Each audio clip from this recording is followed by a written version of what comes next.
សួស្តីបងប្អូនខ្ញុំចង់និយាយបន្តិចពាក់ព័ន្ធជាមួយនឹងការទិញកូនជ្រូកការទិញកូនជ្រូកនេះខ្ញុំចង់បង្ហាញពាក់ព័ន្ធជាមួយនឹងបងប្អូនមួយចំនួនគាត់ចេះតែ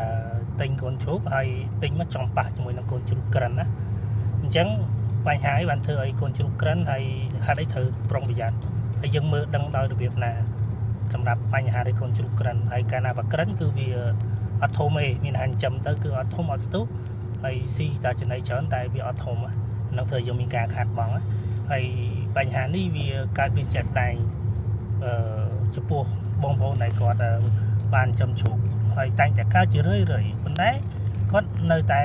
មិនដឹងថាអ្វីហ្នឹងជាបញ្ហានៃការចិញ្ចឹមរបស់គាត់ឯងហើយពេលខ្លះកើតមានបញ្ហាហ្នឹងហើយក៏បែរជាទៅបន្ទោសចំណីចេះមួយចេះពីរយ៉ាងទៅអញ្ចឹងក៏អត់ដឹងពីប្រភពបញ្ហាចាស់ស្ដែងដែលធ្វើឲ្យជ្រូកគាត់អត់ធំហ្នឹងអញ្ចឹង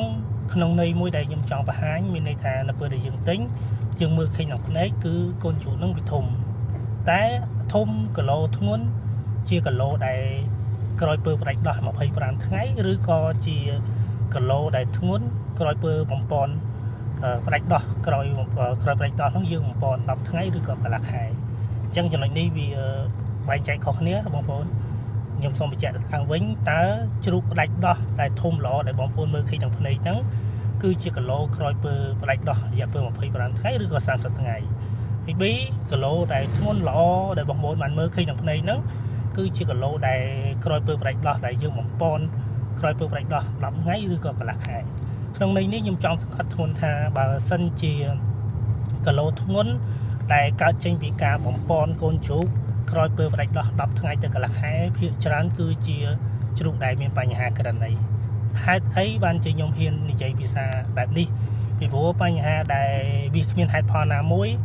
ដែលបងប្អូនដែលគាត់ជាអ្នកដែលចិញ្ចឹមមេយកកូនណាគាត់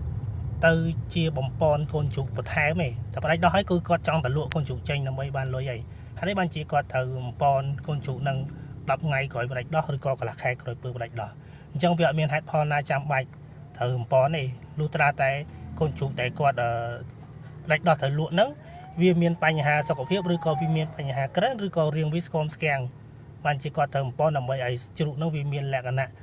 ល្អមានពណ៌សម្បុរល្អឬក៏ដើម្បីឲ្យវាមានទម្ងន់ធ្ងន់បានល្អអីហ្នឹងអញ្ចឹងចំណុចនេះបងប្អូនអ្នកទិញកូនជ្រូកគួរប្រុងប្រយ័ត្នអញ្ចឹងហើយបានជាការដឹងច្បាស់ពីប្រភពកូនជ្រូកការដឹងច្បាស់ពីអ្នកដែលចិញ្ចឹមវាជារឿងដែលចាំបាច់ជៀសវាងយើងទិញកូនជ្រូកចំកូនជ្រូកក្រិនអញ្ចឹងបងប្អូនគួរពិចារណាចំណុចហ្នឹងហើយគួរតែជៀសវាងហើយបើសិនបងប្អូនទិញកូនជ្រូកដែលចំជ្រូកដែលទម្ងន់ល្អក្រោយពើផ្ដាច់ដោះនោះបងប្អូននឹងចិញ្ចឹមទៅស្ទុះលឿនបាទអរគុណច្រើន